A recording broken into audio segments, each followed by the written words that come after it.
Can't do it on both, despite both phones are up and running. Lisa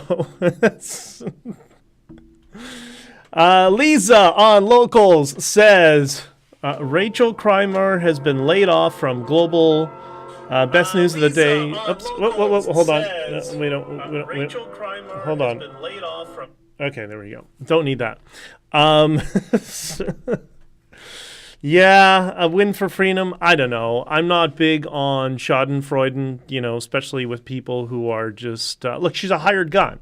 She's like a hostess at Jack Astor's. So I don't really.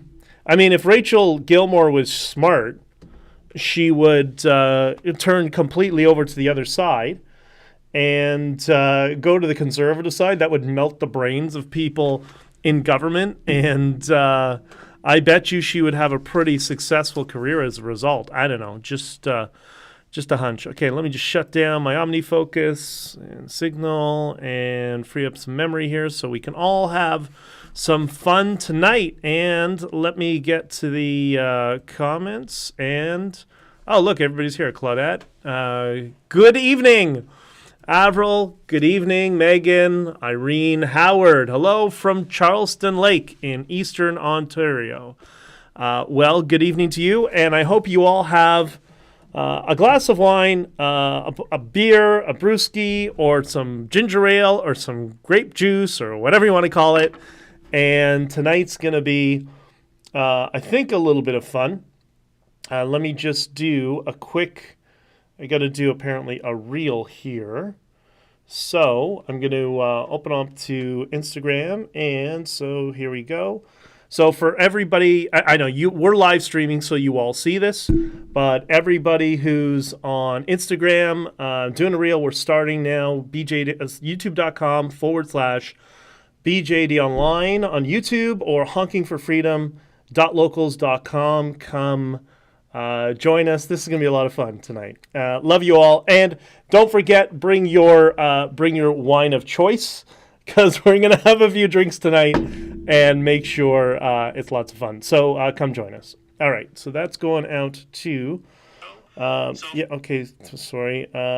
Drinking party, live stream, drinking party. I mean, I say drinking party. I have like one drink. I'm not a big drinker, but for me, that's a big deal. But anyways, let's set that up. That's good enough for there. So, Tao, what's up, brother? Beer's arguably worse than coffee. Firstly, beer is gross. I don't do beer, but don't be dissing coffee as well, buddy. Like, please, don't do that. Good evening, BJ, and love all the freedom fighters. Love to all. Joanne, good evening, everyone. What a show we have with everything that's going on. Watching from Sudbury. Well, oops, hold on. Good evening. Sudbury. I was going to say something. A friend of mine from Sudbury, and she has a certain name for it. But anyways, I love Sudbury because I love all of you, and I love everybody who is into freedom. And thank you for all being here. And I know we've had an interesting day. I'm sure some of you saw a little bit of War Campaign. If you did, raise your hand and give me a hand emoji in the comments.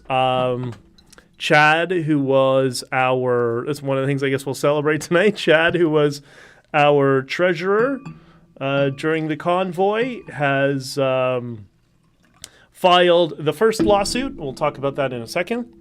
But, and it was very long. So that's part of the reason I end up pushing back today from tonight.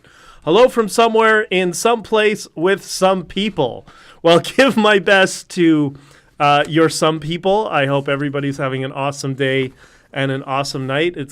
I hope you're having like a party around this. That would be super cool. Having a White Russian. I haven't made a White Russian in forever. I guess some of you don't know. I used to bartend, and many, many years ago, while I was working on a business on a product that I patented many, many years ago. And GP, I saw you got your question asked during the war campaign earlier today. Tao says, I stand firm on coffee, sorry. You know what? One of my three closest friends who I've mentioned many times, he is from England, lives in Colombia, is one of the people I always go to visit down there. And absolutely, we have this, coffee versus tea debate all the time. But, I love your brother. Whatever works for you, that's cool with me. I'm coffee too. Bridget, good to see you. Robin, Ghettobury. So Robin is from Sudbury, I think.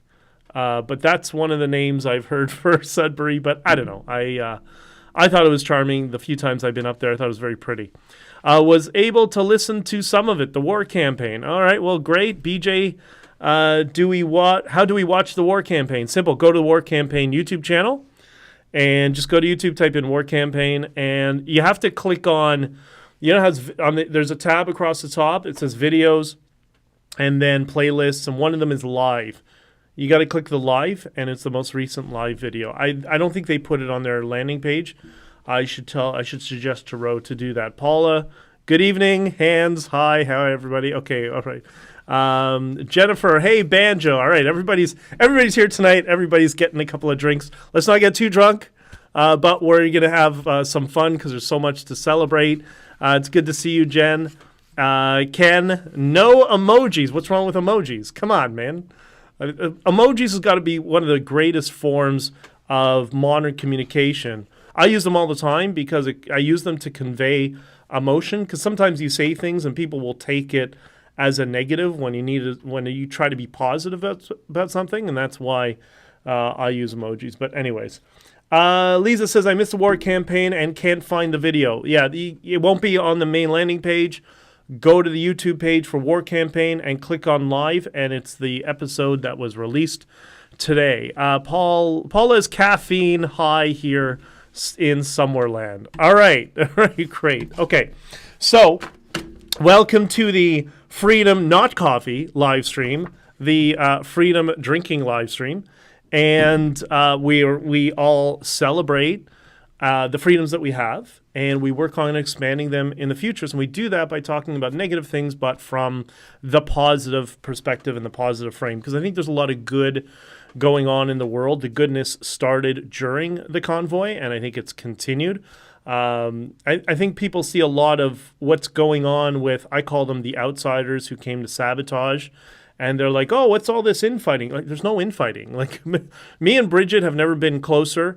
Me and Chad, he said in the thing, well, we've only talked on the phone 4 or 5 times since he reached out to me in August. Yes, but we do text each other quite frequently. And me and Chris Guerra talk fairly regularly. I've spoken to Jay a bunch of times. So, like, all of us are still, we've gotten to know each other a little better. Not all of us, but many of us. And Bridget is working on reaching many of those other truckers as well. And I'm glad she does, because now there's going to be a massive, I'm going to tell this once now, but there's more coming down the pipeline. I'll mention it in a couple of months. A massive Freedom Music Festival that will be in the United States. And luckily, they are going to be honoring the Canadian truckers and our fight for freedom. They've invited many of us down there, Canadian truckers, to participate. This will be in the Northeast, the United States. More on that sometime soon, but it's going to be 4 days long. And one element is going to be honoring the Canadian truckers. There's going to be many other things behind it as well. I haven't told Ro from War Campaign either yet. I'm going to tell him when I see him, which I think is going to be the 17th. I'm trying to go out to Ottawa and Montreal. I got to see some people. Lisa, we need a Canadian fundraiser as well. Yes, we do. Working on that right now with a structure, because there's another 42 truckers that have come across, that have reached out to me, that don't have legal representation, because the JCCF is hoarding all the donations that they raised off of our backs and off of our work, and we're not going to let that stand. So there is more coming, I promise you, and yeah, future now, just hail. YouTube and the War Campaign vid will auto-launch. Hail is, again, the lefties go crazy. They see hail, they hear Heil. No, it's hail. honor, accountability, integrity, and loyalty is what they're referring to. So good on them, because those are important values that nobody in politics has, by the way. We'll talk about that in a second. All right. Okay, a couple of things. First, for those of you who are in the Discord as well, because I've been posting it in the Discord server, we're still in beta. If you want to join the Discord server, let me know. We're slowly trying to build it out, and with Tao's help, I really appreciate everybody putting it all together. The Twitter space last night, that was supposed to be the second Espacio en Español, so Twitter space in Spanish, to talk about the Bitcoin, what it did during the Freedom Convoy, how everything worked, how the Freedom Convoy came about, and some of the background, because there's a lot of people in Latin America that have been inspired by what we did in Ottawa. And through some friends here in Canada who are Latino and have contacts there, we've been talking to one another. Anyways, we had issues with the Twitter space yesterday. I was crossing the border. We couldn't get a hold of each other, blah, blah, blah. So we are going to be doing the Twitter space tomorrow at 7 o'clock, I believe. So Friday night, 7 o'clock. And we are going to talk about El Salvador, and which I'm going to be discussing in tomorrow morning's live coffee stream, or live stream, Freedom Coffee live stream. I'm going to talk about El Salvador a little bit tomorrow. And at night, we're going to go into a little bit more detail of that. So if you know any Spanish, or you're curious, or you want to hear me attempt to speak Spanish, and then a bunch of Latinos look at me and say, ¿Qué? ¿Qué dijiste? What did you say? Then it'll be a lot of fun for you. Anyways, so that's one thing. Tornadoes are okay in Texas. 20 on the ground. Be aware. Okay, yeah, Bridget is down south. We've been talking. Hey, and you, Bridget, you got your truck. I was your good luck charm. Bridget was stuck on the side of the highway. She couldn't get her truck to regen. I got on the phone with her, and magically, the truck started to regen. So, Bridget, your truck maybe loves me, or loves the fact that I drive a Volvo. I don't know. But anyways, it is what it is. Hannah Fudge, good evening. Everybody say hello to Hannah. Hannah has been instrumental in putting together the Freedom Rallies in Toronto, along with Salman at Queen's Park for the past a couple of years now, almost 3 years. She's joined up and been helping to organize and administer all of that stuff, and to keep pushing back against any creeping authoritarianism. And so Joanne, we need to look at the good vibe of things. I agree. Listen, things are amazing. Honestly, imagine where we were 2 years ago, right? Remember, the government was increasingly authoritarian. They're the passports, that Doug Ford's passports, they wanted to expand them to pharmacies and grocery stores. Remember, that was about a week before we went to Ottawa. And where are we now? We had Christmas and New Year's. Nobody was counting how many people were attending their Christmas dinners. And life is somewhat getting back to normal. I think we're going to have a little bit of economic instability for another year or two. That's just the nature of the cyclical nature of our economy, and the fact that our government's destroyed the economy. And I should actually show this this document that's come out from, I'll see if I can find it, from the British cabinet, about how they knew that COVID was not anywhere as lethal as they said it was. But they still promulgated this narrative, and I haven't seen this chat. Somebody sent it to me, so maybe that's something that we can talk about here. So let me just shut this down. Give me 1 second, because I want to load that in, and then I'm going to get into topic number 2. Okay, so the first thing was the Twitter space. Second thing, so what was happening with the war campaign? So Chad, for those who don't know what was going on, okay, so sorry, I'm just reading something.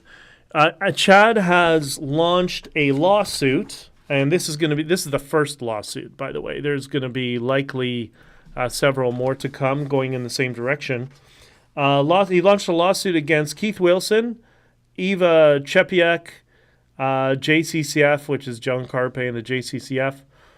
It's been filed, and it's, if you read from what I understand of it, it's good, solid legal arguments. It's not the BS that we were dealing with in Ottawa. Anytime you ask a specific question, the response was, this prime minister has taken our freedoms. Blah, blah, blah. That's what I asked you. I asked you for counsel and give me legal argumentation on this issue. Well, the prime minister's going to... Anyways, that's sort of nonsense. Hannah, can I be your +1 to the Freedom Music event? The Freedom Music event, by the way, is for all of you. It's just going to be in the United States. Not that far away from here. I don't want to say where. We'll keep the surprise. But, wait, what was that? Oh, okay, a label. But it's going to be within a day's drive for everybody. Not all that far. So Hannah, of course, you are welcome.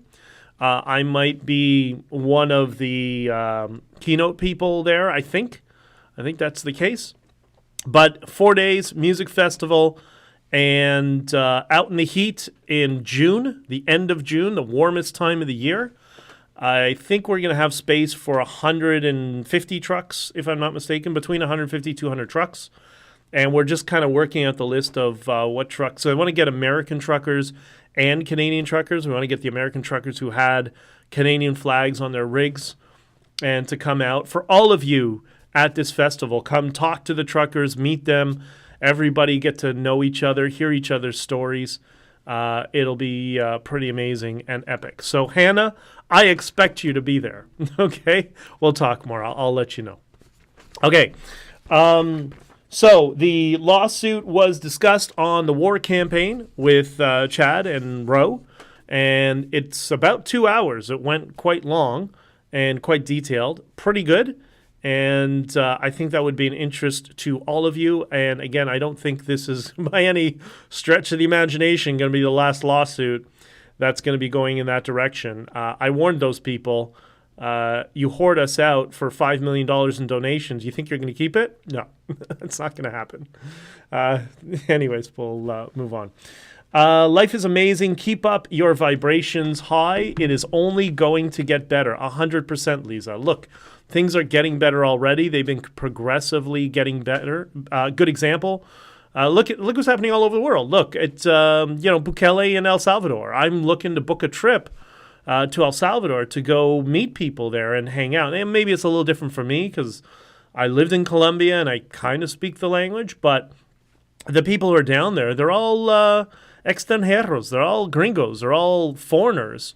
Not all, but many of them are foreigners that have gone down there and invested in the economy and helping to turn that country around and making it a paradise. So, it's pretty awesome.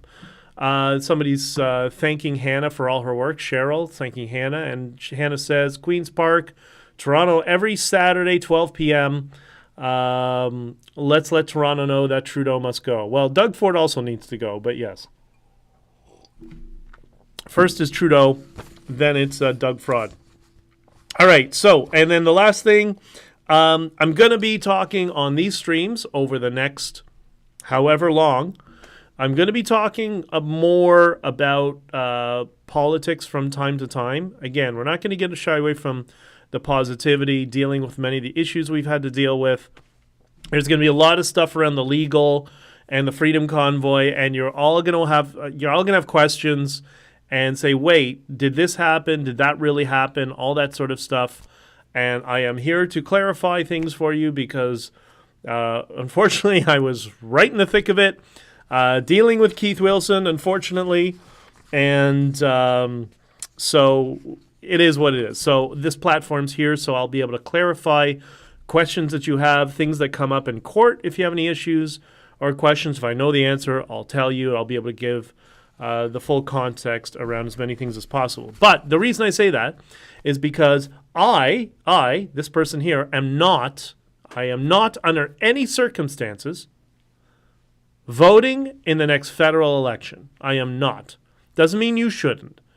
I'm not. And the reason I'm not is simple. I found the last couple of elections, once you get into these, people are tribal when it's political. They treat politics as a sport, which I hate. So once you try to challenge somebody on another party, let's say an opposing party, then they do. They just defer to, well, you're just saying that because it's the whataboutism argument all the time, right?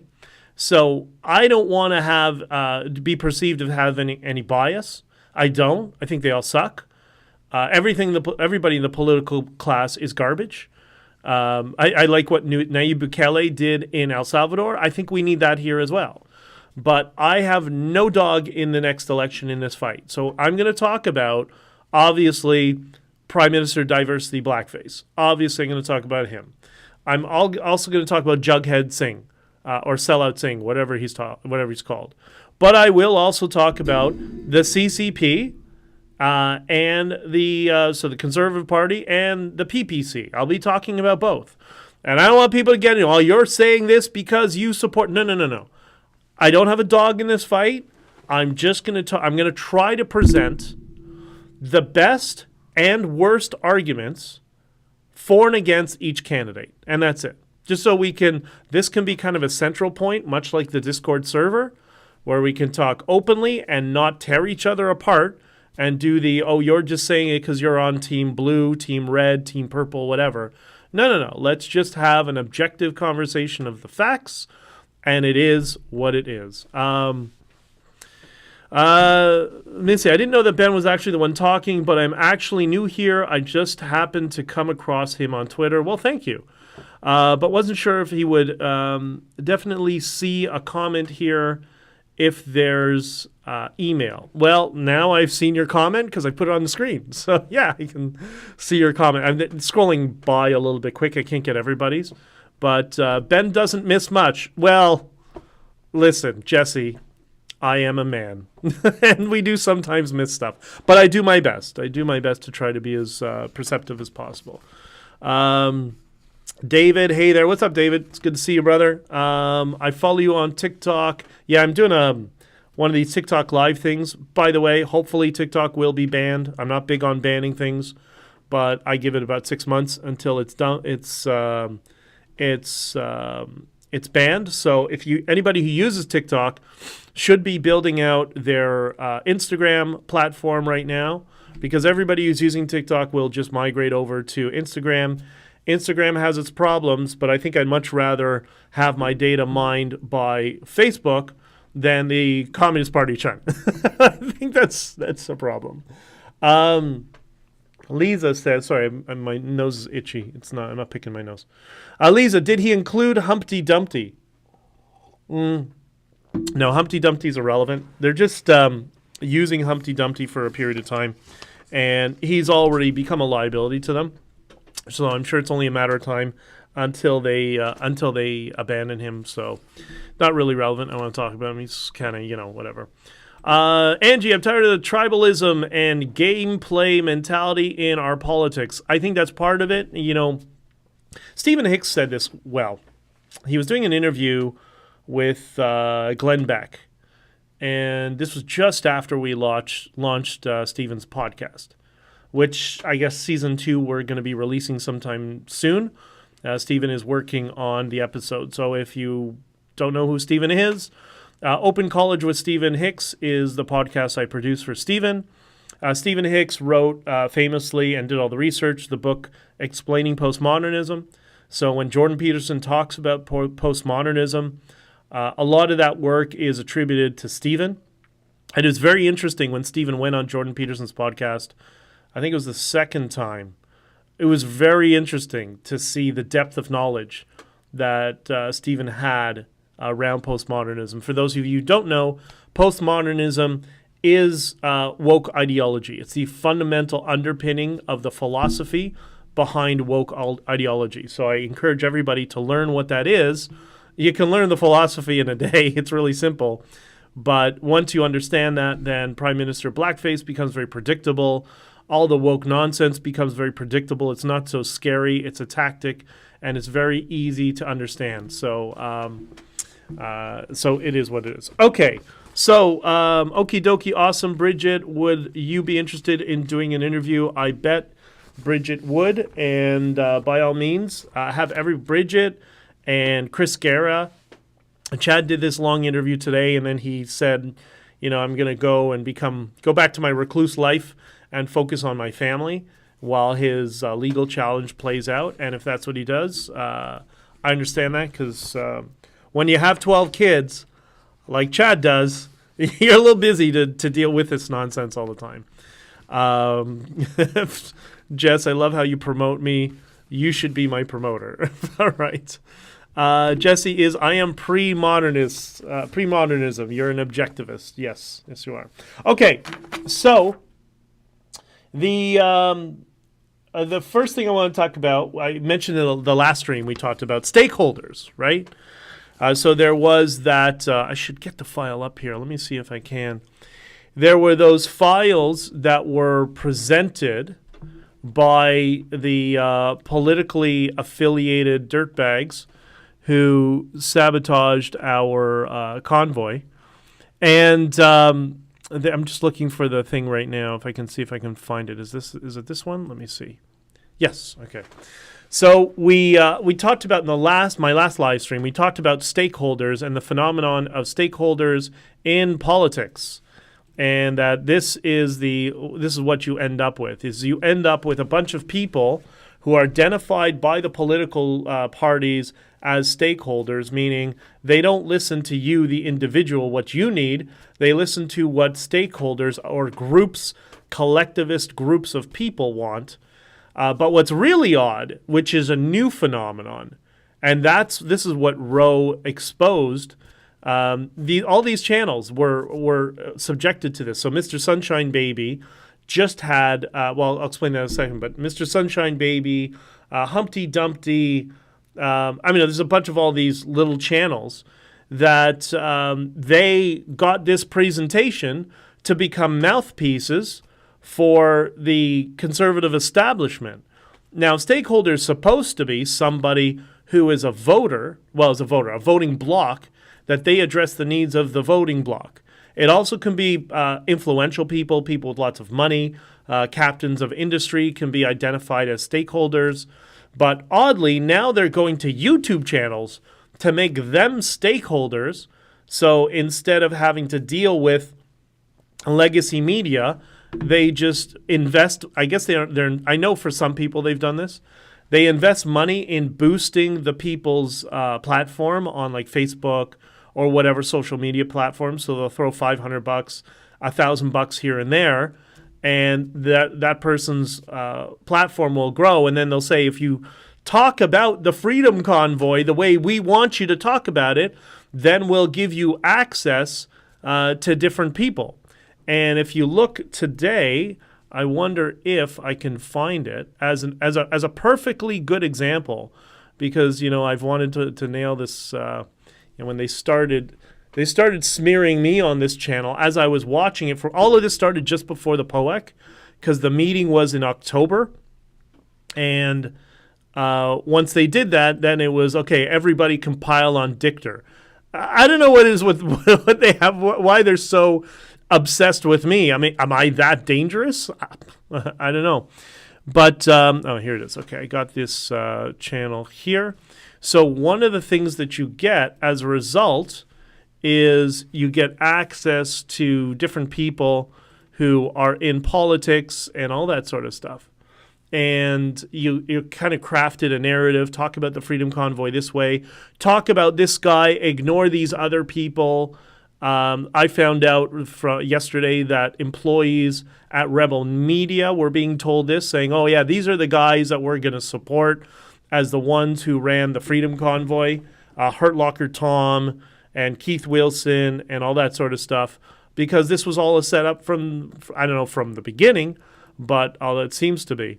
So this is what a stakeholder is, right? So you identify your groups of people, and that's how the political process works. That's why when you say, what is with all this woke nonsense in school, in your kid's school, well, your political party is dealing with 10 stakeholder groups, local groups that they think can sway a block of votes, and they might be woke, but they're saying that they're going to support us, so who cares? And that's why your concerns gets completely ignored. BJ, this is so scary. Well, this is what's been going on for a while. It's just getting worse and worse. But this is the first time I've seen YouTube channels being turned into stakeholders. Like, that's weird. That's really, really weird. Anyways, and Humpty Dumpty is an example, because Humpty Dumpty was in this meeting with Roe from War Campaign, where they wanted Roe to be the person of color. Your Conservative Party wanted the person of color representative to be the guy running War Campaign. Like, have you ever watched their channel? Like, I don't think that's gonna work.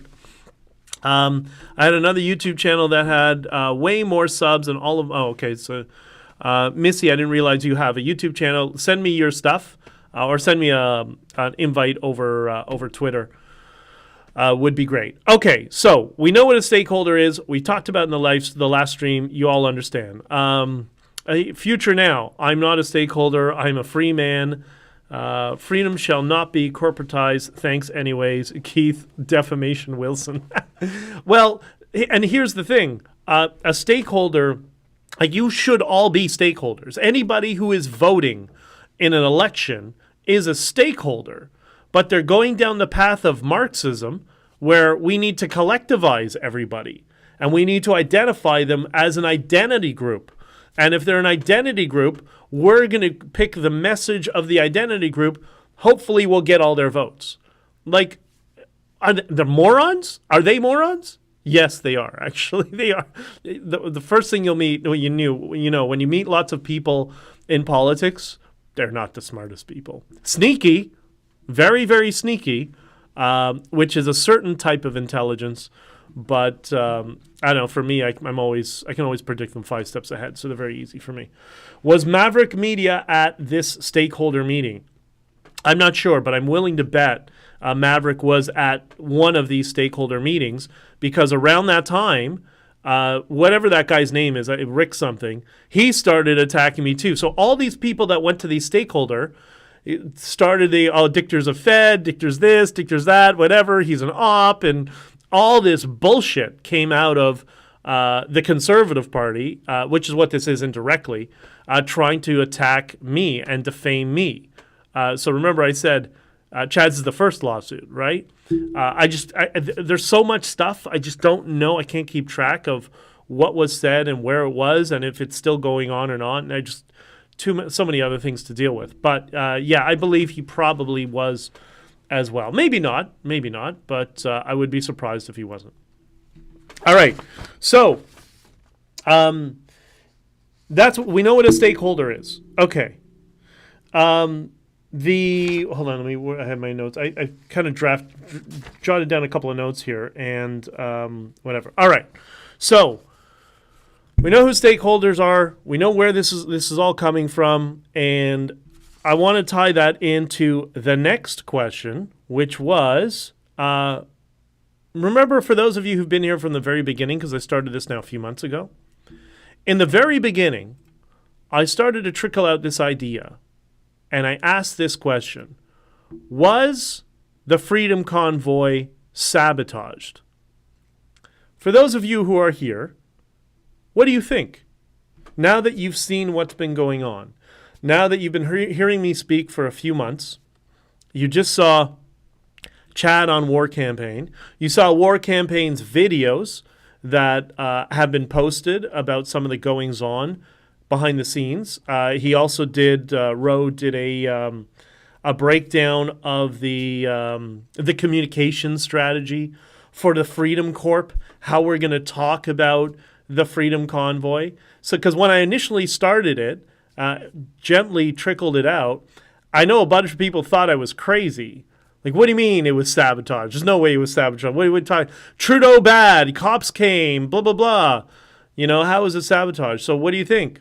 You think was I on to something? And Cheryl, absolutely. Bridget, who was there, yes, absolutely.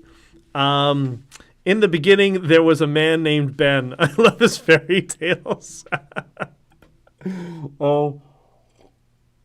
All right, so you seem to come around to the similar conclusion and now understanding slowly how some of these pieces fit together. Well, I'm still learning pieces this week. Wow, it's so much worse than even I thought and realized. Exactly, Future Now, this is why I say that Freedom Corp is an oxymoron. You can't corporatize freedom. Freedom is about individuals and their rights, not a cult groupthink mentality. Yeah, and the idea, it's how they label it, Freedom Corp. It's just like it shows the collectivist nature of everybody in politics, right? There's no individualism in politics. It's just really frustrating, right? And it comes from how they data mine and all that sort of stuff. Like, get it, but it's really frustrated. Cabernet or Merlot? Well, what I'm drinking is, I don't know, Campo Viejo. Old Camp. Campo Viejo. What's Campo Viejo? It's Rioja. Let me see. They use these old school fonts, and I can't read. I don't know what it is. Is Rioja a type of wine? I mean, it's red wine. It's obviously Rioja, but I don't know. It's wine. Anyways, it is what it is. Wilson keeps you guessing. His tactic is to just always interject 3 more layers of confusion. So you see that when we did that Twitter space that I still have not released, but I'm going to. But I got to hold on for a little bit, but we're going to do it. Because when people ask him a pointed question, first attempt, he gives a vague answer about freedom and losing freedoms. And then if you push him, like I did, then he starts going off in 3 different directions and trying to utilize legal terminology that confuses the layman who's not a lawyer as a distraction, and everybody gets confused. Like, well, what did he just say? And it's just a very duplicitous tactic, and that's what he uses, and that's what he was using during the Freedom Convoy too. So nothing's changed, right? Nothing's changed. But I'm sure he has his reasons. It is what it is. It's a region in Argentina. Oh, okay. It's the place of origin, that wine, but not what type of wine it is. Okay. We're in qué parte de Argentina es el region? I don't know what it is. I don't know. I don't see anything on here. I see it. Anyways, it's red wine. It's from Argentinian, which means they probably think they're Italian, and that's basically it. But muchas gracias, Andrea. And Andrea is going to be with us tomorrow in the Twitter space. So if you're so obliged, come join us. Okay, so I think everybody now is starting to understand, with the help of War Campaign and Diverge Media in particular. Diverge Media, by the way, I should put them up here, has another article. But Diverge Media really was, I think Greg was the first to really start to dive into this. He asked me. He called me for an interview. I did an interview online with him. You can still watch it on Diverge Media's channel. And he didn't understand what I was on about, so he figured he'd call me for an interview. And then he went to verify, and he verified that everything I said was completely factual and true and verifiable. So it really started with him. So Diverge Media has another article that's come out yesterday. I encourage all of you to see it. Stately, Keith Wilson, Dean French, and a billionaire with an idea. And he talks about Frank Stronach, who I didn't realize until I read Diverge Media's article. He used to be a liberal candidate. That's why Belinda Stronach, I think, is his daughter. She became a liberal MP and then crossed the floor to the Conservatives and then quickly lost the next election. But anyways, this is an article. Okay, I wonder if I can zoom in. He wrote in the Toronto Star, And suggestion to move trucks out of the neighborhood came from Ottawa Police Service. Like, this is an interesting article. I think you should all take a look and read it, because this will give you more insight into what was going on and what we were dealing with and what was happening behind our backs. So please give Diverge Media a follow on Twitter. And if you want to give them a donation and support, because it's, he's really running a tight ship. He's got 4 kids. He works a full-time job. This is Greg Staley. But he believes in the truth, and he hates when these, establishment groups exploit working class people out west to grift and grab as much money out of them as possible, and they're just playing with them. So this is I have a lot of time for Greg Staley, and he does some really, really solid work. So go check out Diverge Media.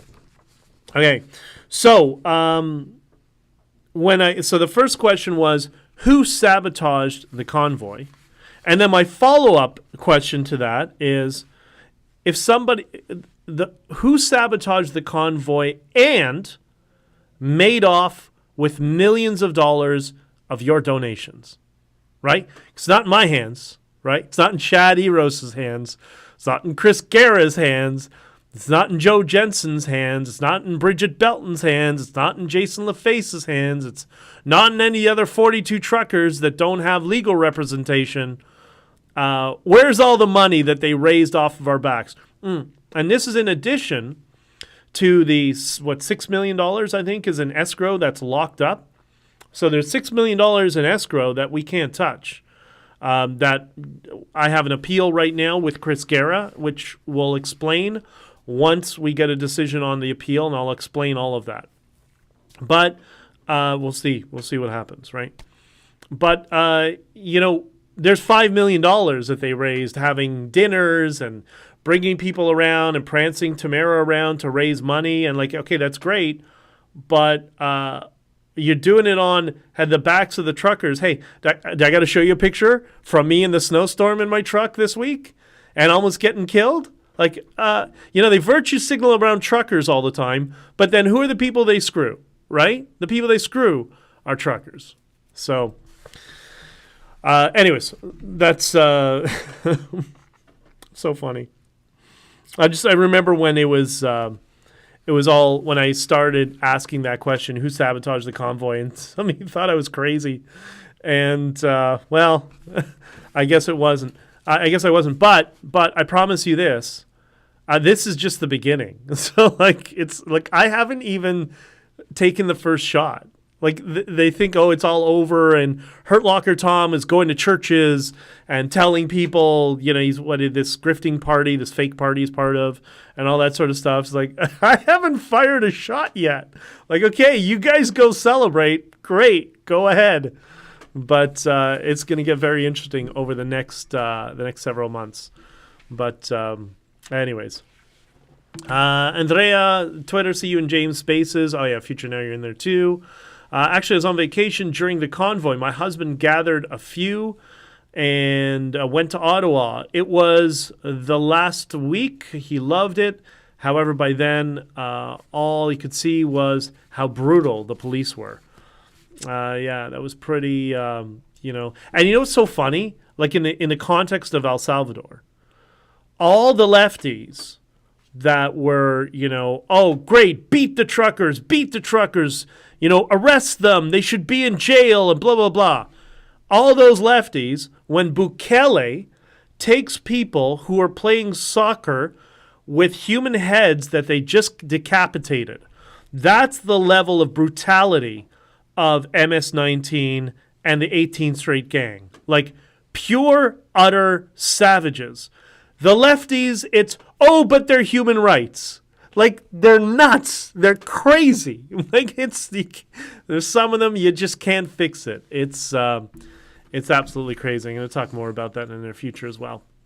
Paul, okay, I'm an old-timer here. What's a grifter? So a grifter is somebody who uses who raises money based on social outrage, often, racist causes, like Black Lives Matter and all that sort of stuff. People who just jump on to a cause and then start raising money around it, right? And exactly like, the people who invaded the Freedom Convoy, helped disrupt it, and then when it went sideways, fundraised around it and then fucked all the truckers, right? Like that's what a grifter is. So, or it might be like a fat video game guy who knows nothing about what's going on and is being used like a pawn. And, but anyways, he's getting his 30 pieces of silver, I guess. Okay, so that is all for the stakeholder stuff right now. We'll talk more about, not more of the stakeholder stuff. We're going to get into another element of it, but around the Freedom Convoy, that's really it. Grifter, not to be confused with hustler. Yeah, I guess they're like they're cousins of some way, shape, or form, right? Fantastic. Future Now. What are you going to be learning Spanish?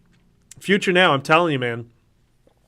If you learn Spanish, boy, does it change your experience, in the United States, but it opens up all of the Western Hemisphere, because all of those countries that are, let's be honest, some of them are quite dangerous. It makes them far more accessible in that you can actually go to Mexico or the Dominican Republic or wherever, and if you end up going to a resort, like now many people do, you can actually go off the resort and it's not a problem because you speak the language. People realize, okay, you're a gringo, but you kind of understand the language. We'll leave you alone, sort of thing. No habla español, just English and Japanese. Ooh, I would love to learn Japanese, actually. I would love to. I have 3 languages I want to learn after Andrea helps get me to a certain level of Spanish, because right now I forgot a lot, because it's been like, I don't know, I used to spend a lot of time in Latin America. I've been here so much. But once I get to an advanced level, and Andrea's going to help me with, then I'm going to go on to the next language. So, I barely speak English anymore. I do speak parrot fluently. I'm still waiting for Rocky's video of saying BJ, right? Because, I don't know, Jesse, I thought Rocky was my biggest fan. Rocky is one of her birds, by the way. Rocky is absolutely adorable. Andrea will help you. It is my pleasure. Well, gracias. You know what? Whenever I go back to Latin America, I need after 2 weeks, like when I was back there after the Convoy, after the Bitcoin conference, because I was immobile. I couldn't walk. I had a cast and crutches. So instead of freezing my ass in Toronto, I figured I'd go hang out with a few friends in Medellin, small city. It's 25 degrees every day of the year, so why not, right? So when I went down to there, after 2-3 weeks, I kind of picked everything up again, and I was back to speaking in Spanish the entire time. So it was. Watashi wa Nihongo hansai nai. Okay. You got to send me some stuff to say, because there's somebody in my coffee shop who's from Japan, and she's really nice. She knows what I order all the time, so I go in and she always makes stuff for me. So I want to surprise her with some phrases. That would be very cool. I cannot speak Japanese. There, now you spoke it. Okay, perfect. I will. Can I copy that? Can you send me that over Twitter? And I'm going to have some fun with it tomorrow when I go for coffee. All right. So, stakeholders in general. Okay, so now we know the process of stakeholders. We know that's how the political system now works in Canada, that they collectivize the voting bloc. They only address a few issues. They're not issues that you care about. They're issues that, the stakeholders want. The Conservative Party wanted me to be a stakeholder. And I remember I heard that word. I was with Andrew Scheer when he was leader in the room. And I almost threw up when I heard that word. I'm so anti-collectivist. It just makes me sick. And so that's, we know this is how they operate. Subarashi. Okay, very good. Yeah, but the thing is, I want to learn how to read it. Like I can read and write English. I can read and write Hebrew, or at least I used to be able to. I could pick that up in a couple of weeks as well. and I want to learn a language from Asia. I was going to focus on Korean, and I started with Korean just because the structure is pretty simple to learn. But I gotta finish with Spanish first, and I'll get back to Korean. Okay, so stakeholders are how the parties collectivize the voting bloc. Well, it it now seems to be that the Liberal Party of Canada has a stakeholder, a primary stakeholder, a stakeholder that has a lot of influence, and that seems to be the CCP, the Communist Party of China, seems to be a primary stakeholder. Because we see a lot of these. I wonder if I can pull up an article. There was an article in the National Telegraph that I can pull up here. By the way, National Telegraph as well, Diverge Media. National Telegraph is a little bit more of the political bent, whereas Diverge Media is more investigative journalism, but they're both quite good. So let me put this up. This is very interesting. So this article was released this week. Was there a CCP plot to undermine anti-communist MP Kevin Vuong? Now, Kevin was a Liberal candidate, but Kevin is what we used to call, I don't know if this is a fair attribution, but this is how I would see him, as a blue Liberal. So he has definitely some conservative leanings, but he might be in, the downtown area of Toronto, where there's an appetite for kind of blue Liberals within Liberal circles here. At least that's how it used to be, right? And but he basically was sabotaged by Me Too. It was a false accusation. He was Me Too'd. He won the election, but they basically kicked him out of caucus. So he now sits as an independent. And Kevin is very anti-woke. So you may not agree with some of his Liberal policies, and I'm not trying to push somebody who's Liberal or not, but I know some conservatives that have vouched for him and told me, no, he's one of the good ones. He's not anti-conservative. He agrees with us on a lot of policies, doesn't agree on some, but he's very reasonable. And so what do they do? They throw him under the bus, right? And is that because the Liberal Party has a primary stakeholder, which is the CCP? The person who apparently is the one who threw him under the bus was this MP, I call him Long Dong. But Long Dong seems to have some very strong ties to the Chinese consul. And that the Chinese consul apparently was rounding up votes and donations for him and getting people to donate. And there apparently was a behind-the-scenes reimbursement program for them. So, the guy clearly has got some very dodgy connections, right? Is this how they cemented the CCP as a stakeholder for the Liberal Party? I don't know. The second thing is we're also seeing a lot of these reports about how the Trudeau Foundation, which I call the Trudeau, let me see if I can find an article about it. I call it the Trudeau Chinese Foundation. And because, from the day that he was elected, let me see, Trudeau, China, let me see, Trudeau Foundation. I'll get your comments in a second. And China. Okay, so the bunch of articles that have been released today. Returns donations. Okay, here we go. Fake news CTV. How true is this? They're already running cover for him. Oh, he's returning the money. Oh, fuck off. That Glenn McGregor piece of garbage. It's just, anyways, whatever. The guy who was stalking me in Ottawa, my hotel room.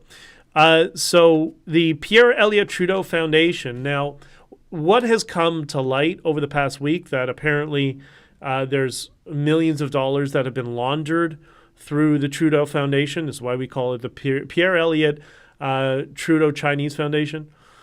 Because as soon as Trudeau was elected, millions of dollars started inflowing into the Trudeau Foundation, almost to the day that he was elected. I know about it because everybody in politics knows about it. And every single Conservative MP has known about it the entire time. They've all known. Where are the investigations, right? Why are they not pushing for investigations? Clouded ding dong. Why have they not been pushing this from day one? If everybody knows, if it's the worst kept secret in Ottawa, why was nobody pushing it? And that there is my frustration with establishment politicians and conservative establishment politicians. They're so weak. They're so weak. There's no strength. All they think about is perception. How am I going to look? How is this going to look to whatever? Like, when you see me here talking, do you think I care how I look? No. I'm telling you the truth, right? And the truth will set you free. It might be difficult. You might have to push a lot. You're going to get targeted and smeared. People are going to call you, I don't know, a Fed, an op, all sorts of crap. But guess what? At the end of the day, the truth always wins, right? As we're seeing in my case, and we would see in this case as well. And this has been my frustration with them from day one. I kept pushing them all the time on different issues. Not just the CCP, by the way. There are other stakeholders that are quite dangerous, that are connected to our politics. But they all sit on their hands, they do this, and do like, well, that wouldn't really be perceived really well. And that's how you end up getting political correctness because of weakness, right? Politically incorrect, the synonym for incorrect, factually incorrect, means politically incorrect. BJ, have you have ads for Quebec Lottery behind you? Oh, where? What are you talking about? What are you talking about? Where? Quebec Lottery? The bookshelf? I'm so confused. What is? All right. Hopefully, yep. Just what BJ said. As long as he follows freedom. Yeah, exactly. You're talking about Kevin. He's listen. I've never spoken to him. I don't know him. I know some people who have been speaking to him for quite some time. And like I've been saying here all the time, we have to have people who are liberal, who we disagree with. We'll disagree on a lot of small, nuanced issues here and there. Of course, that's what we have debate for. But we can't just force ourselves into echo chambers. You know, one of the things that really frustrates me about, certain alternative media platforms is over the years they've been training, and I guess this comes from the political establishment they work for. They've been training and priming people to use the word progressive and liberal interchangeably. No, they're completely different. That's why the liberals don't stand up. It's because all these alternative media platforms and their own media put liberal and progressive in the same chamber. They're completely different. One is communist, one is corrupt, but I'm just kidding. No, but you know what I mean? Like one's like hardcore communist and one is supposed to have liberal centrist ideals. And I don't think any of you would have a problem with that, especially those of you who are conservative or social conservative. Like that's not a threat to you that somebody is legitimately liberal and is somewhat reasonable but disagrees with you but is not communist. Like that's the way it's supposed to be, right? So if you're a SoCon, it's good that there are people who are kind of liberal you disagree with but at least are respectful enough to engage with you, right? That's what we need. That's what somebody who truly liberal is.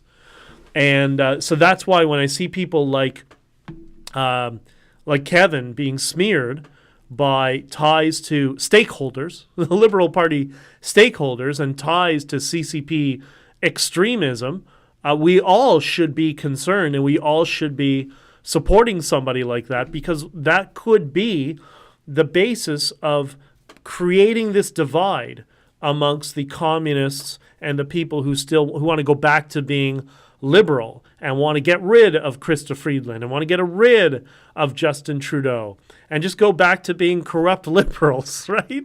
Whether it's like Chrétien, Paul Martin, and we're like, yeah, okay, they're corrupt, but everybody's corrupt in politics, right? And it used to be a reasonable level of corruption. At least we got something from the corruption. Now we don't get. Now we get reports that just become nothing, right?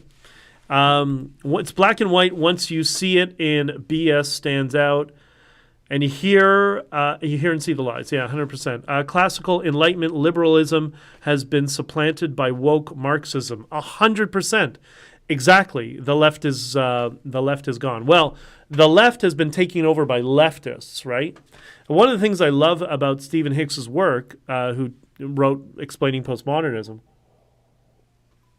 is Stephen is not conservative. He's not liberal. He's not progressive. And he's so, I joke with him, he's so libertarian that he doesn't want the label libertarian because he doesn't do labels.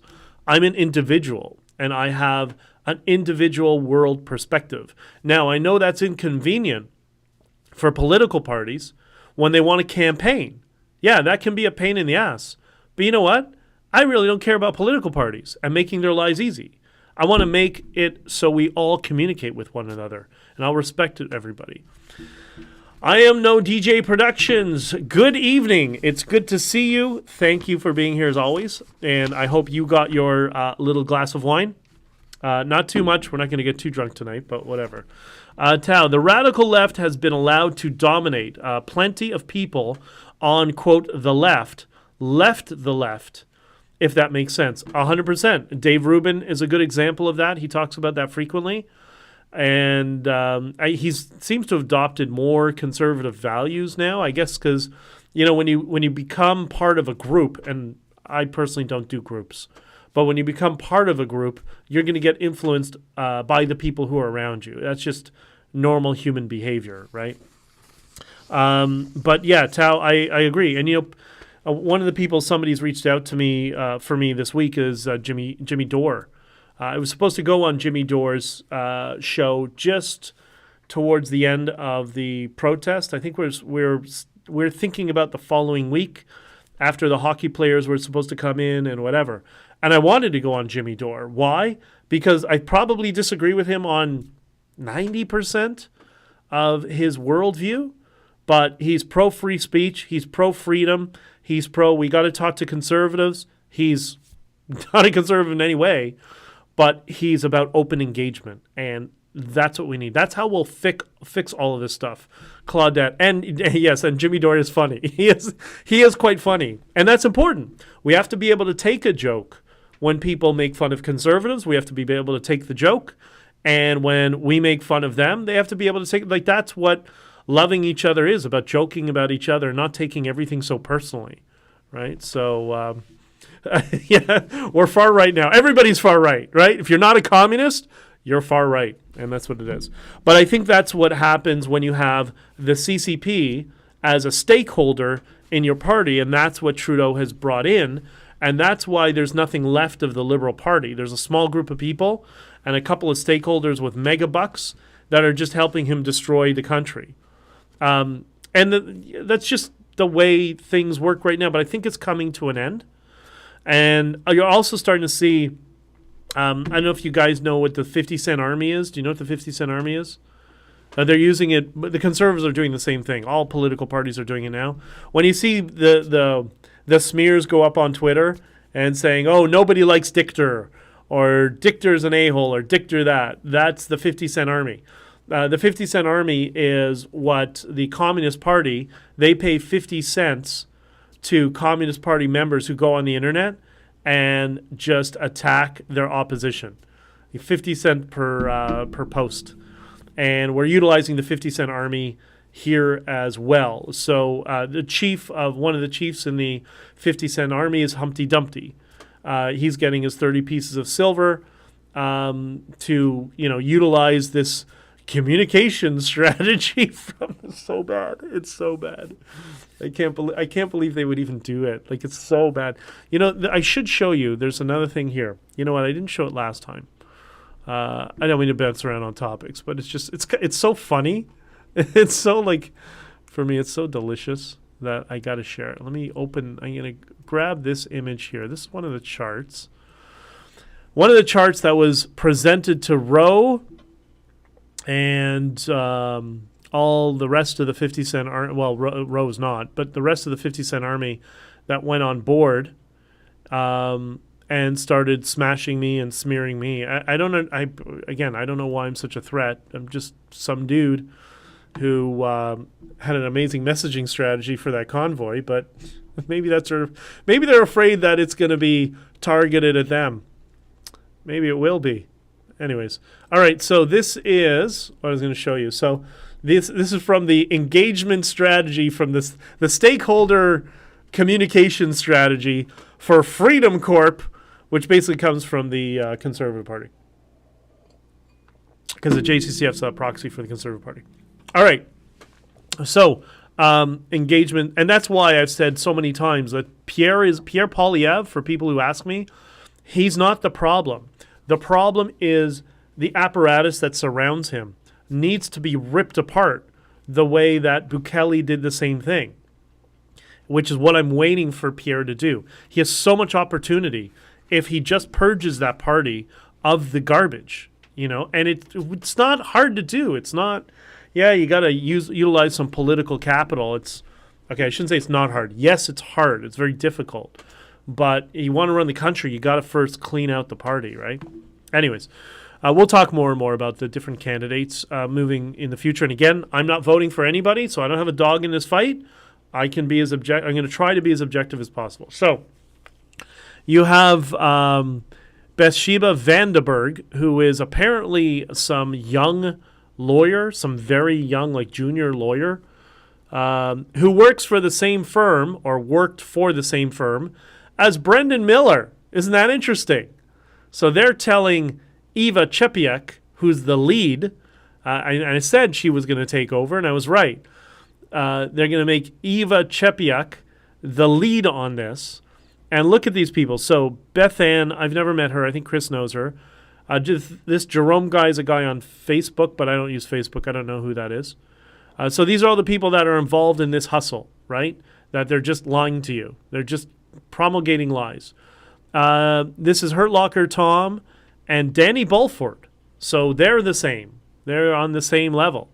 So that explains why Danny Bulford was so weird with me when I had a conversation with him after the convoy. And both of these two, by the way, are in Veterans for Freedom, which I understand has been getting $12,000 a month from a donor to be on board with all of this messaging. Then you have the Freedom Board. That's basically Tamara and Chris Barber and all of these people that they've brought onto the board while they kick the rest of us off. And we are the ones who are actually involved in the Freedom Convoy. And then you have Keith Wilson, then you have Stu. I don't know who Stu is. Somebody explained the other day. I already forget because so many people I'm trying to go through and all that sort of stuff. So this is so none of these people are credible here. None of these people here talking are credible. Does that make sense? Because all they're doing is they're promulgating a narrative that they're told to say. It's a script. That's it. So it is what it is. I will make it up to the people on locals because I know we can't put stuff on. Well, it's very difficult. Maybe I can do. Oh, you know what? I think I figured it out last time. Hold on. Let me go to. I'm gonna have to end pretty soon because I have to leave because I have another meeting I got to do. Here, let me open up here. I got to figure out an efficient way of doing this. So, people on locals. I'm going to put the first chart up here. Yeah, okay, I can do this. And I'm going to put the second chart up here. So if you're on locals right now, you can now see the chart. Well, you can see both of them. I think you can click on both of them individually. Yes, you can. So those are the two charts that I have on screen. And if you're on TikTok, you shouldn't be on TikTok. So I'm just here because you're there. But once TikTok's gone, I'll be gone from TikTok. So there you go. These here's your list of the least credible people around Freedom Convoy. Now, we discussed in the previous episodes, who can remember, who are the least credible people in society. Do you remember? If you do, put it in the comments. And how many of the people on this chart are at least one of those things on the list of the least credible people in the world? Well, I can tell you, or in society, I can tell you they're all in one category, politicians, because what they're doing is they're promulgating the narrative from people who are politically aligned. D says lawyers, politicians, and the media. So yes, 100%. Lawyers, politicians, appointees, politicians. Yeah. Well, yeah, I guess we can go into like subsections of least credible people, right? Future now. Media has never needed a media strategy. Yes. Well, I would say yes with an asterisk. Look, part of what I was dealing with during the convoy, like people were, I know some people didn't understand. They're like, well, why does the communication got to come from like, it was essentially me and my team that were doing the media engagements, right? So no, it doesn't. That's why I told everybody who was a road captain or truck, I'm like, go on TikTok and just tell everybody about what's going on. Just don't say anything that's going to be misinterpreted. Just shy away from like the divisive stuff, but go ahead and do it. But the reason from a communications perspective, dealing with media, like when I was doing interviews, that it needed a strategy is because I was engaged with in a PR war with the government and the media and the legacy media. It was a PR war, right? Oh my God, the pleb just did a goodbye Rachel Gilmore feed. That man is irritating, but this is funny. Well, he's part of this. He's one of these people that was involved in these meetings with the communication plan. He's one of them as well. So nothing he says is credible. You notice he's never going to talk about Doug Ford. All he's going to talk about is Justin Trudeau. Because the best part is he's LARPing as a trucker. Like, fuck, he's not even a trucker. Like, oh my God, so frustrating. Like, go get your we'll say the Canadian equivalent of your CDL, and then we'll talk, right? Gilmore got laid off by Global. Yeah, but let's not do the whole Schadenfreude thing, right? It is what it is. I don't like when people get laid off. I don't like her perspectives, and she's a mouthpiece just like these people on this chart. Like, look at this thing right now. Engagement strategy and comms plan governance. You think any of those people are different than Rachel Gilmore? Think about it. They're the exact same. There's no difference. I'll show you. Where's the other one? Did I close the other one already? No, I closed it already. Forget it. It's fine. This is good enough. All of these people, Humpty Dumpty is no different than Rachel Gilmore. It's exactly the same thing. It's just he's targeting myself, defamatory in nature, but saying what you want to hear about politics. Well, that's not good either, right? We can't do this. Oh, the propaganda is good when I agree with it, but I don't like the propaganda when I don't agree with it. Like, we can't get into that frame, right? But anyways, it is what it is. So, all right. The last thing I'm going to say, I'm going to shut it down because this has been too long. BJ should have been a teacher. He can make you go back to the original thought smoothly. Well, thank you, but I should never have been a teacher. My dad was a teacher. I was not a great student either. I just didn't have the patience for it. But anyways, I appreciate it. And I appreciate all the love. And thank you very much. Oh my God, can you say Convoy or Freedom without attacks from Freedom people? It's a good point, right? It's because that's how, we're going to get into more and more how, people slip into these cognitive dissonance sort of framing. And I'll get, for example, if I said, you get a good example of cognitive dissonance. So I have some friends who are PPC supporters, right? Great. If I said to them, is the PPC taking dirty money from foreign sources? How are they going to respond? No, they're going to just deny. And then if I show them proof, say, here you go, what are they going to do? They're going to attack me. That's how we are, right? That's how people behave in general. So, and that's why communication over time is your strongest asset in the Freedom Convoy, because it was such a condensed time frame. That's why I tried to do so many interviews, but I tried to do long form interviews as well, because that kind of helps bias against it. Except there are a bunch of dummies who kept, let's go to the fake news and do a sound clip. I'm like, you're going to kill my strategy. Stop. The reason we got this so big is because I was utilizing this strategy. But everybody became a media expert, Just so frustrating. But whatever. Lisa, PPC would freak out if you said that. Exactly. People need to be introduced to ideas, and they need to figure it out for themselves, which is what I was doing with this whole, was the Freedom Convoy sabotaged. And this is just the beginning. There's a lot more. That's just one data point that I'm going after. There's a lot more. I don't think so. Viva is just naive. He should come around. I like Viva Fry. He's naive politically. But I've actually spoke to his brother this week again. Really nice guy. I think Viva's heart is in the right place. I think he's really upset, and I think he got played. He got played, and he has not seen the light. But I don't have any ill will towards him. It's a little frustrating for me, but I don't have any ill will towards him as well. I just wish he would go back to doing the car videos. Like when he was doing the car videos and he was just doing like I didn't know where his political perspective was. He was great. That's him at his best. Get away from the political parties and just every 5 minutes Trudeau, right? Because I'm starting to think, did he get these documents from a communications strategy standpoint? Like, I don't think so, but it seemed like that. And he was so good when I didn't know where his political perspective was, where his political alignment was.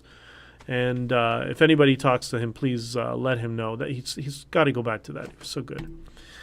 BJ, do you think that when you're once again allowed communication with Tamara, that the friendship will continue? I don't know. She's done some really hurtful things towards me, like really cruel. She's been very, very cruel over this year. So I don't know. We'll see. Look, I don't want anybody to go to jail, have anybody get in trouble and whatever, but I would never do the things to her or anyone what she's done to me over the past year. And really disappointed, but we'll see. Good question. I'm needing Viva about you and the 40 truckers that still need representation. 47, I think, is what it is. Will continue. Check out James Lindsay. He is the hammer, and the wokeism is the nail. Yeah, Stephen. I mentioned Stephen Hicks. Stephen Hicks did he did a session with, which I think it was at Martha's Vineyard, if I'm not mistaken.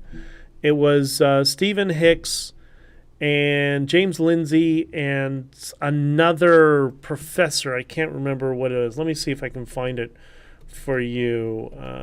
Stephen is amazing, by the way. If you like listening to good, solid university lectures, like good, experienced professors, like Jordan Peterson type professors, then you'll like Stephen Hicks. Lindsay. I'll see if I can put it up here. Let's see if I can find it. Yeah, here you go. It was on Sovereign Nation is where they did it. And I'll show you this, and then maybe what I'll do is I'll end it before we shut it down. I'm going to show you a little bit of Stephen's stuff. Let me go to... yeah, they did... Oh, they did... Looks like they did... Is that the same one or another one? They might have done a couple of them before. So that's Stephen right there. And Stephen is very... But there's a kind of socialism or an collectivism. Oh, that's my Spotify. Basic commitment to that ethos and that way of doing social philosophy. And Marxism is one manifestation of it. And so the failure of Marxism does not mean that underlying commitment goes away. And what we find is people group around and they repackage, and the same ideas come back in different form. So I do think it is fruitful, though, to say that what has happened to large segments of the left is they've abandoned Marxism, and they've abandoned various forms of neo-Marxisms. They've retained some of the elements of it, but the closest historical analog really is someone like Jean-Jacques Rousseau. Now, Jean-Jacques Rousseau is essentially born in the early part of the 1700s, dies in the latter part of the 1700s. He is enormously influential on the third wave of the French revolutionaries, but he died about 12 years before or so the French Revolution actually took place. But the most... So that's who Stephen is, and I want to close out, if I can find this video, and then we'll do our goodbyes and final comments and stuff. There was, this is why postmodern, it's a 5-minute video, but a supporter of ours and Stephen's, postmodern resentment, I think is what it is. Yeah, this is it. This is a student at a university in the U.S. somewhere who did this video. You'll be able to hear it on Locals and on on TikTok. But the name of this is Stephen Hicks' Postmodernist Resentment. Now, I'm going to show you this and I'm going to play it. Hopefully I won't get a strike. And I want you to I want you to think about the level of discourse today and the negativity amongst younger people and how miserable they are, that the roots of that comes from postmodernism, the oppressor versus the oppressed. But this is an amazing video that a student who's a fan of Stephen's work put this together from one of Stephen's older speeches that was from, I think, the 90s, before he released Explaining Postmodernism. But remember, going back to the 90s, it's quite salient and quite on point, and I think it really encapsulates a lot of what we're dealing with. So let me start this now. Let me put the thing on, and then I'll go back to your comments to close it all off. Okay, so here we go. I'm going to turn it as loud as I can. I hope you can hear it because we're on the condensed. Well, you know what? I'll take off the condensed mic. The standard mic, so you should all hopefully tell me if you can hear this. I think you can. Can you hear that? Just say yes or no.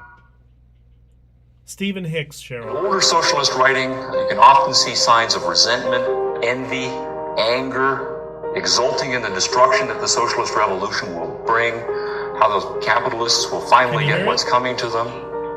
And I find that for me, what is most illuminating is Nietzsche's concept of ressentiment.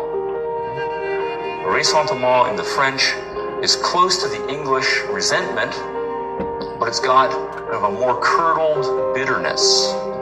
It's more seething and poisoned and bottled up for a long time.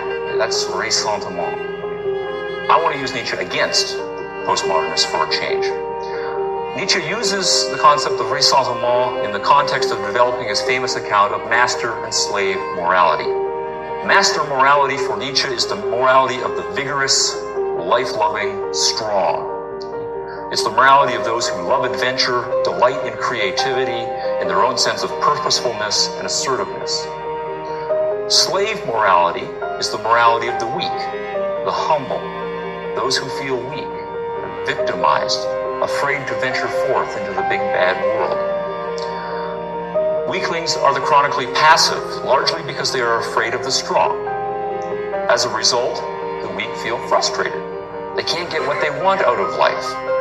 They become envious of the strong, and they also secretly start to hate themselves for being so cowardly and weak.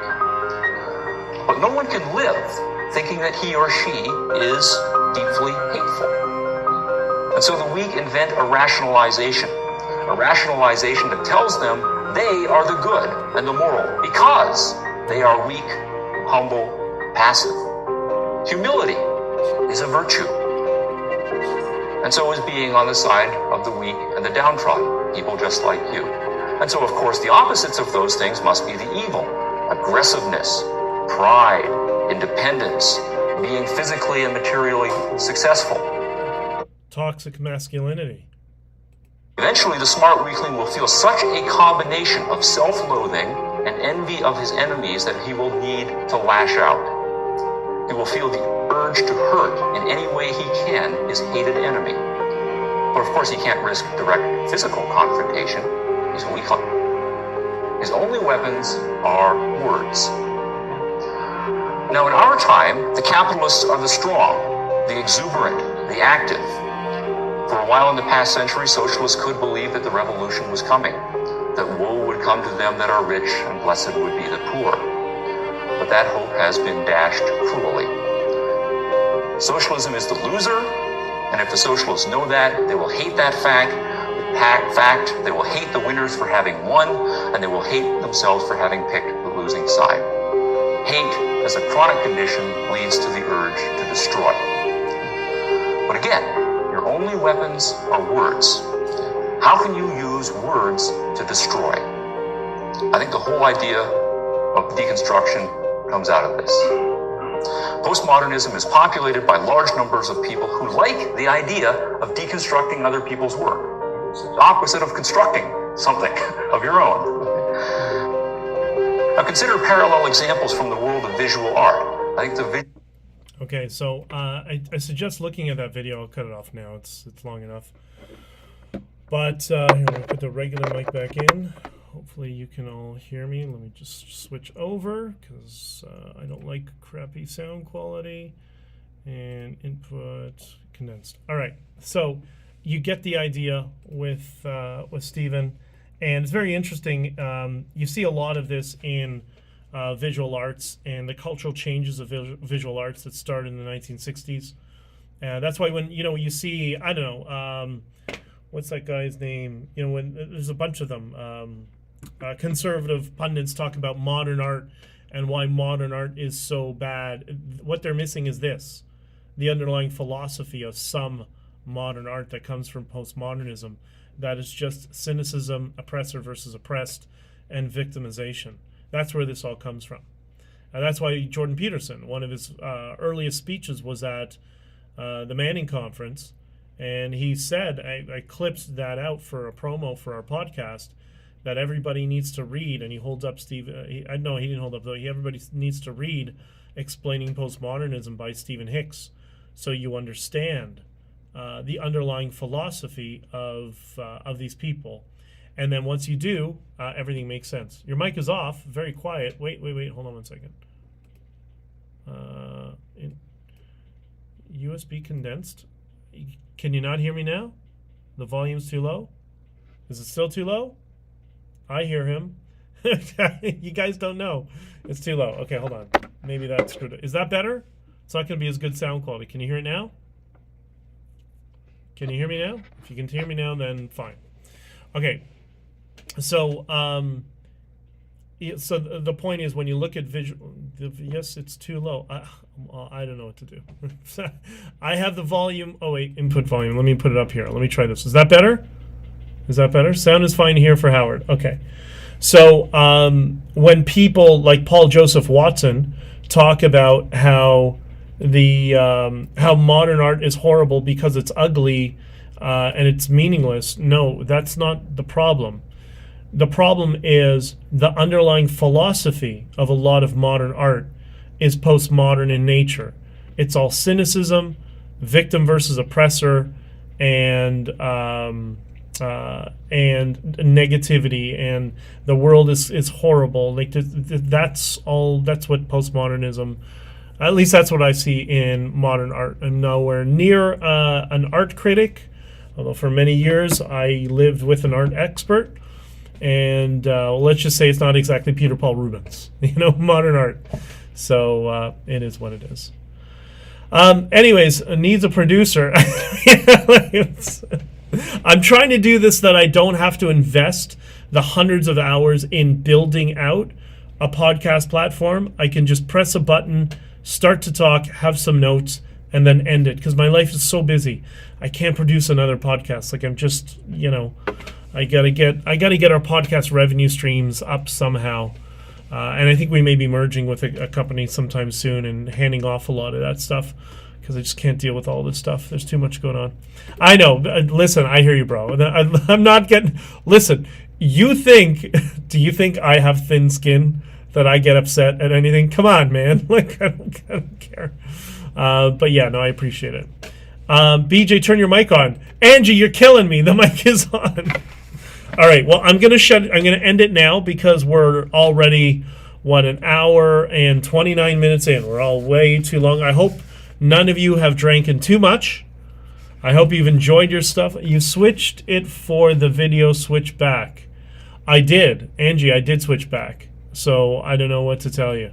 That I'm now at maximum input level, according to thing. But you know what? Maybe that's a sign that we got to shut it down, and that's it. So tomorrow, I think I'm gonna try to do. I'm planning on it to do another stream to talk about El Salvador, because that's very interesting, and we're going to be doing the Twitter space tomorrow about El Salvador, Bitcoin's involvement in the Freedom Convoy, but that will be all in Spanish. And I'm going to try not to do Spanglish. I'd rather trip over myself in Spanish than throw some English in if I can avoid it. So it should be lots of fun. This summer, end of June, you keep the last couple of weeks of June open, because there is going to be a massive music festival in the northeast of the United States that's going to have it's going to be dealing with a multiple of things, but it's also going to support and show thanks to the Canadian truckers and the Freedom Convoy, and acknowledge all the great accomplishments that we achieved. And you're all invited. I don't know when tickets are available. They'll deal with them, but it's going to be 4 days long in the summer heat. It should be lots of fun. Angie, I've learned a lot about postmodernism between BJ and the videos he shares. Well, thank you very much. Listen, Stephen's work is amazing. It's really... I feel honored to know him, and we go for coffee when he comes into Toronto and stuff. He's really a good dude. All right, Sonia, thanks. Perfect way to shut it out. Thanks. Peace, love, freedom, hope, and unity. Agreed. Okay, I love you all, and I want you to all have a great night. Go to sleep. I hope you didn't drink too much, and we'll talk to you soon.